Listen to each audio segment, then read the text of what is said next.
یہ حضور کی امت کا اعزاز ہے، انفرادی مقام ہے، کیونکہ قرآن مجید ہی ہمیں بتاتا ہے کہ حضور کی امت 1.25 نبیوں کی امتوں میں سے افضل امت ہے۔ جس طرح حضور 1.25 نبیوں میں سب سے افضل ہیں، اور جتنے بھی رسول تشریف لائے نبی کریم علیہ السلام تمام رسولوں سے افضل ہیں۔ میرے نبی کریم علیہ السلام کی امت کو رب ذوالجلال نے پہلی تمام امتوں پر فضیلت دی ہے۔ حضور کی امت افضل امت ہے۔ جہاں اسے یا ایھا الذین آمنوا کا لقب اور خطاب کیا، ٹائٹل عطا کیا، وہاں رب ذوالجلال نے اس امت کو ایک اور عظمت کا اعزاز عطا فرمایا۔ وہ کیا ہے؟ تو قرآن مجید کی آیت مقدسہ سنیے، جس میں اس امت کا مقام، اس امت کا مرتبہ بیان کیا گیا۔ آیت کریمہ ہے قرآن کریم کی، کنتم خیر امہ، کنتم خیر امہ، اے رسول اللہ کی امتیو، رب ذوالجلال نے تمام امتوں میں سے تمہیں بہترین امت بنایا ہے۔ حضور کی امت تمام امتوں میں سے بہترین امت ہے۔ خیر امہ کا ٹائٹل، خیر امہ کا لقب اس امت کو ملا۔ اب اس امت کو اللہ کریم نے قرآن مجید میں خطاب کیا۔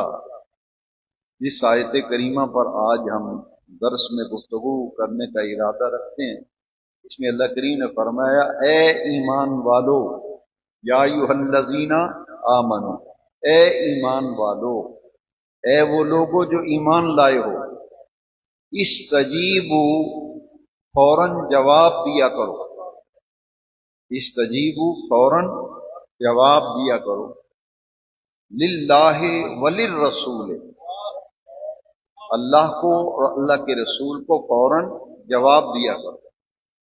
کب جواب دیا کریں فوراً؟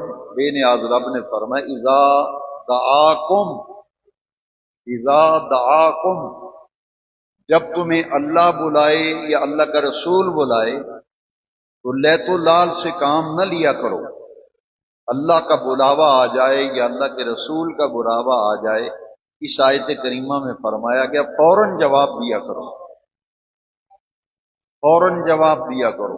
معنی یہ ہے کہ جب اللہ کا بلاوا آ جائے یا رسول کریم کا بلاوا آ جائے، پھر سارے کام چھوڑ کر کوئی اور کام مت کرو، بلکہ جو کام کر رہے ہو تم کسی کام کے اندر مصروف ہو، مشغول ہو، اللہ کا بلاوا آ گیا، اللہ کے رسول کا بلاوا آ گیا، پھر حکم یہ ہے کہ سارے کام چھوڑ کر اللہ کے بلانے پر آؤ اور اس کے رسول کے بلانے پر آؤ۔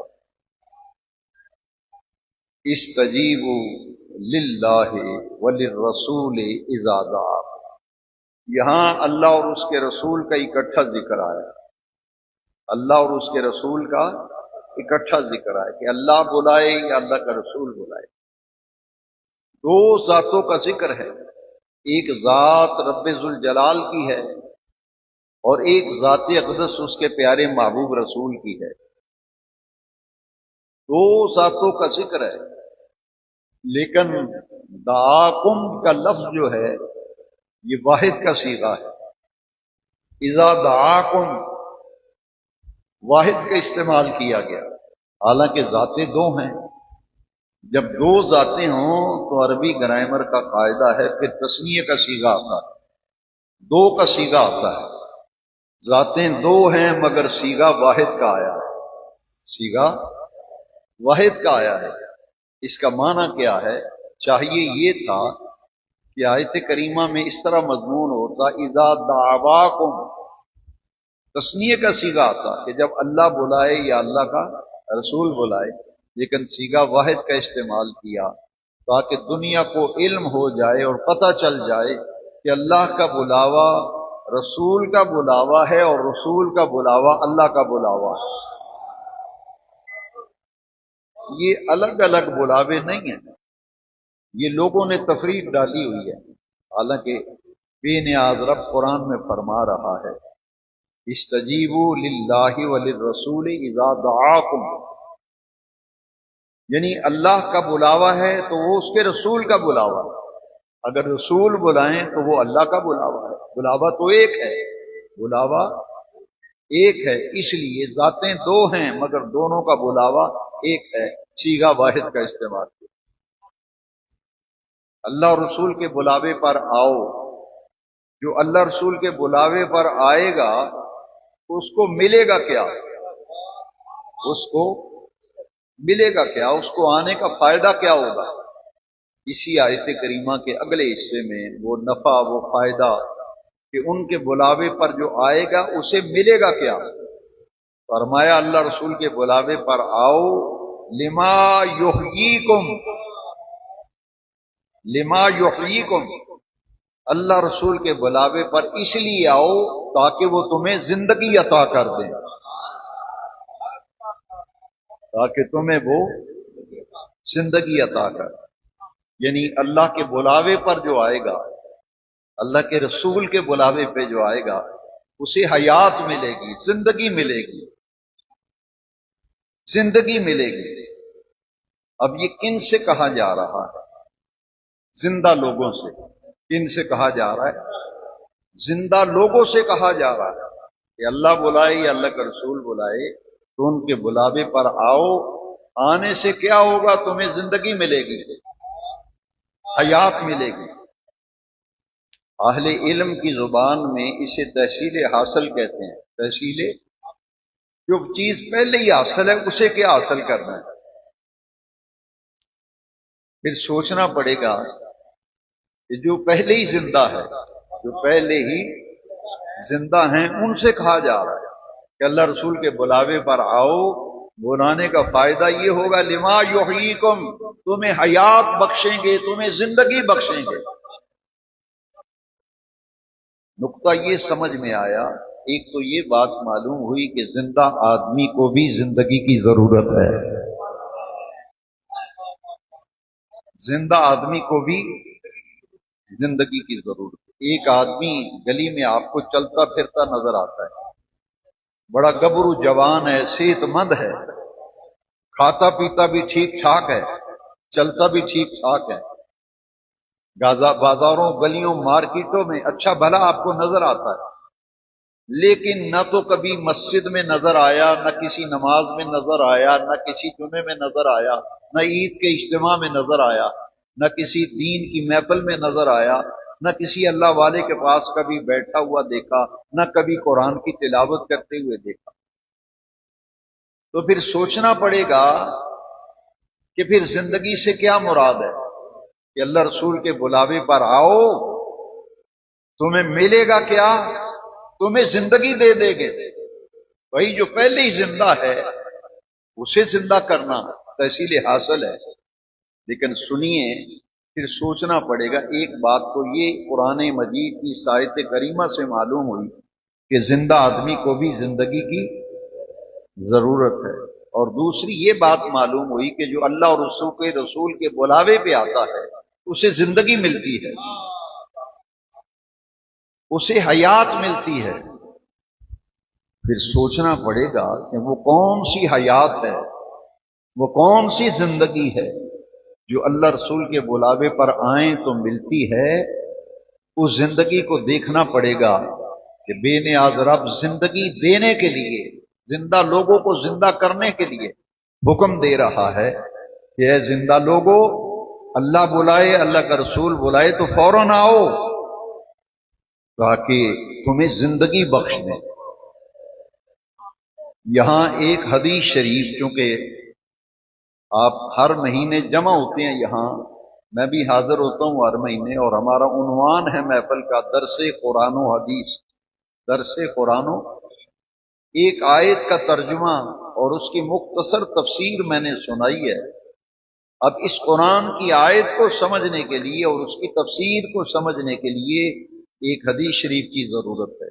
ایک اس حدیث شریف سے اس بات کا پتہ چلے گا کہ وہ زندگی ہے کیا، وہ کون سی زندگی ہے جو اللہ کے بلاوے پر آنے سے ملتی ہے یا اللہ کے رسول کے بلاوے پر آنے سے ملتی ہے، وہ زندگی کیا ہے۔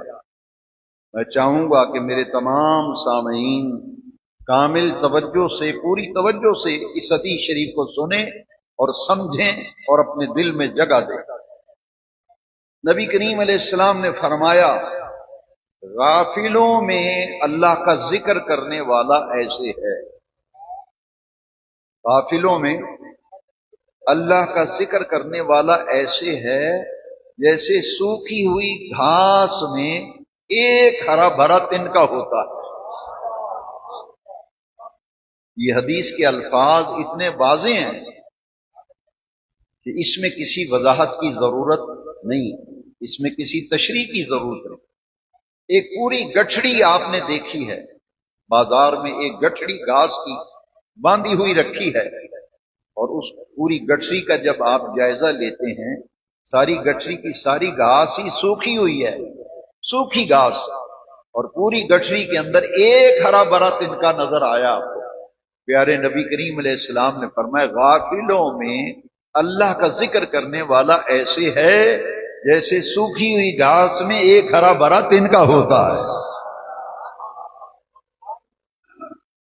اب بات سمجھنا آسان ہو گیا کہ جو اللہ کے ذکر سے دور ہیں، اللہ کے ذکر سے، وہ اللہ کے ذکر کے قریب نہیں جاتے، اس طرف توجہ نہیں کرتے، وہ ایسے ہیں جیسے سوکھی ہوئی گھاس ہے، اور سوکھی گھاس مردہ ہوتی ہے، اور ہرا بھرا تنکا جو ہے اس میں زندگی کی رمق نظر آتی ہے۔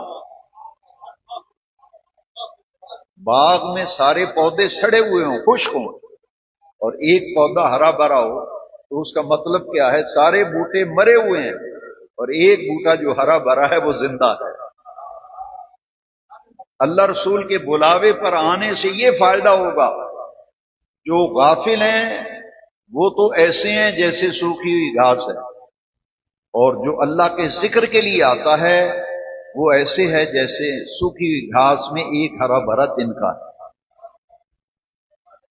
اس بات کو میں اور تھوڑا سا کھولنا چاہتا ہوں تاکہ میں اور آپ مل کر دین کا ایک اہم نقطہ سمجھ جائیں۔ یہ درس ہم اسی لیے منعقد کرتے ہیں، ہر مہینے اکٹھے ہوتے ہیں کہ جلسے تقریریں تو ہوتی رہتی ہیں، اصل مقصد ہے ہمارا ہر مہینے جمع ہو کر دین کے قیمتی موتی جو ہیں وہ ہم یہاں سے لے کے جائیں۔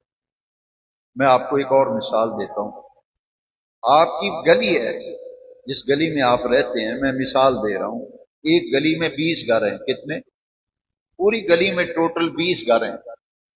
ان میں سے ایک گھر سے تو آدمی فجر کے وقت ٹوپی پہن کر، بابوضو ہو کر، تسبیح لے کر فجر کی نماز کے لیے مسجد میں آ رہا ہے، اور 19 گھر ایسے ہیں جن سے کوئی بھی نماز کے لیے نہ بچہ نکل رہا ہے، نہ جوان نکل رہا ہے، نہ بزرگ نکل رہا ہے۔ پوری گلی میں سے ایک ہی گھر ایسا ہے جس میں سے ایک آدمی نے ٹوپی پہنی ہے، تسبیح بھی پکڑی ہوئی ہے، گھر سے بابوضو ہو کے کہاں جا رہا ہے؟ مسجد میں فجر کی نماز کے لیے باجماعت۔ وہ سارے کے سارے غافل ہیں، 19 گھروں والے غافل ہیں، اور 20 گھروں میں سے ایک جو اللہ کے گھر میں سجدہ ریز ہونے کے لیے آ رہا ہے وہ ایسے ہے جیسے سوکھی ہوئی گھاس میں ہرا بھرا تنکا ہوتا ہے۔ یعنی اب آپ کو پتہ چلا کہ زندگی کسے کہتے ہیں۔ اٹا کٹا ہونا، کھانا پینا، جوان و گبرو ہونا، یہ زندگی نہیں۔ ہمارا دین یہ کہتا ہے کہ اصل زندگی کیا ہے؟ زندگی آمد برائے بندگی۔ یہ سمجھیں کہ کون سی زندگی ملتی ہے اللہ رسول کے بلاوے پر آنے سے، کون سی زندگی ملتی ہے، اس کو سمجھنے کے لیے ایک حدیث شریف سنائی میں نے۔ اب یہ فارسی کا ایک کلام ہے، یہ سنیں، اس میں بھی یہ نقطہ بیان کیا گیا۔ زندگی آمد برائے بندگی، سارے بولیں، زندگی آمد برائے، زندگی آمد برائے، زندگی بے بندگی شرمندگی، زندگی بے بندگی، سارے بولیں، زندگی بے بندگی۔ جو زندگی ایسا زندہ آدمی، ایسا زندہ آدمی جسے اللہ کی بندگی کی توفیق ہی نہیں، کبھی نہ اس نے، آپ نے اسے کبھی نماز میں نہیں دیکھا، کبھی جماعت میں نہیں دیکھا، کبھی اللہ رسول کا ذکر کرتے نہیں دیکھا، کبھی عید کے اجتماع میں عید میں نظر نہیں آیا، کبھی جمعے میں نہیں نظر آیا، کبھی میلاد میں نظر نہیں آیا، تو وہ کیا ہے؟ پھر اس سے یہ معلوم ہوا کہ اس کی زندگی شرمندگی ہی شرمندگی ہے، اس کی زندگی شرمندگی ہی شرمندگی ہے۔ اور جس زندہ آدمی اپنے رب کو سجدہ ریز ہونے کے لیے پانچوں وقت مسجد کی حاضری دیتا ہے، خدا کے سامنے سجدہ ریز ہوتا ہے، اس کی زندگی جو ہے وہ بندگی بنتی ہے۔ زندگی آمد برائے بندگی، زندگی بے بندگی شرمندگی۔